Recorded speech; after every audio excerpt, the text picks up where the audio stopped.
Hi, everybody. Welcome back. This month of August, we have been talking about faith. Faith means I believe that Jesus can change me. So being faithful means I'm going to live my life like I believe Jesus can change everything. Our verse for the month has been Hebrews 11:1. Faith is being sure of things that I hope for and certain of things that I can't see.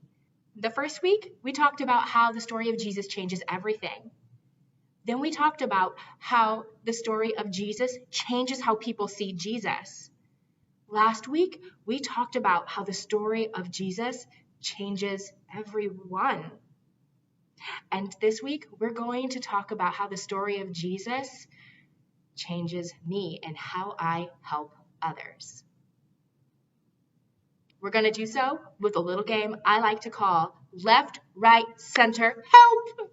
You're going to need a dice and something that you have a lot of. I'm using crayons. Sometimes people play with pennies or quarters. Sometimes if you're playing with people who you know don't have germs, I can play with like chips or Oreos.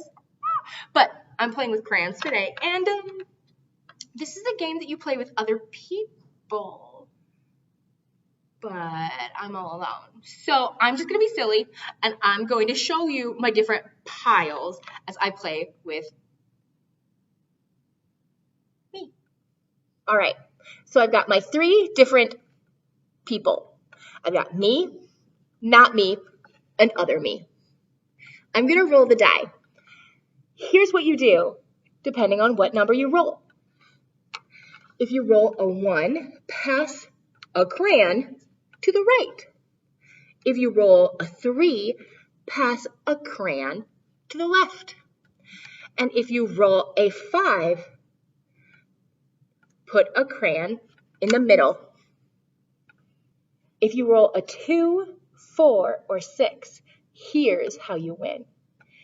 You show a way or come up with a way in your mind about how you can help others. And then after you give that example, you take all of the crayons from the middle and put them in your pile. The game goes on until one person has all of the crayons. But I won't play the full game because I want you to have time to enjoy the game and then come back at the end for some questions. We're going to do a little discussion after the end of the game. Okay. 3, pass 1 to the left. Okay, now this person rolls the die. 3, they need to pass to the left. That's me. Now this person plays. 2, 1 in the middle. It's an even number. So what they do is if there were any in the middle, they would take those. And I need to come up with a way that I can help people. I can help people by recording kids' church videos and putting them online every week. Okay, that one was a really easy one for me. Sorry, you can't all use that one. Okay, my turn. 1. Pass 1 to the right. Oh, uh-oh. I only have 3 left. Okay, this person's turn. 2. They get to give an example of a way they could help someone. They can help clean up toys when it's time to go home from a friend's house or a cousin's house. This person's turn. 5. They have to put 1 in the middle. Okay, I want that one. I hope I roll a 2. 2! I get the crayon! And, I have to give an example of how I can help people. I can sit with my friend as she fixes her bike or folds laundry, or I could help fold laundry with my friends when they have chores to do. Well, you kind of get the game. I'll put the instructions back up so you can see them. Just hit pause button so the instructions stay. And when you're done playing the game, go ahead and unpause and we'll have discussion.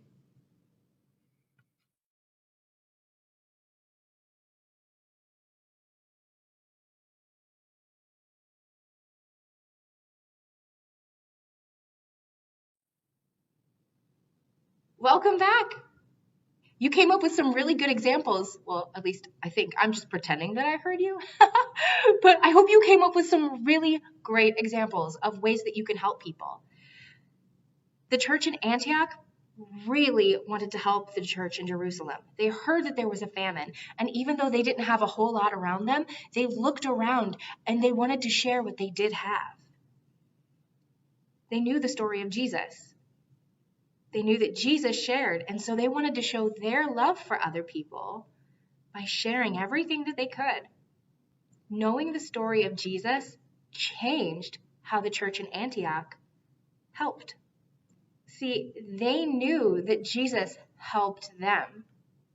He came, he lived, he died, and he rose again. And they wanted to share how much they loved Jesus with the church of Jerusalem by sharing everything they had with that church in Jerusalem. Because the story of Jesus changes how you help people. Now, here are a couple questions for our upper elementary students. Younger elementary students, you can probably answer these questions too. Consider this. People who don't love Jesus also do a good job of helping others.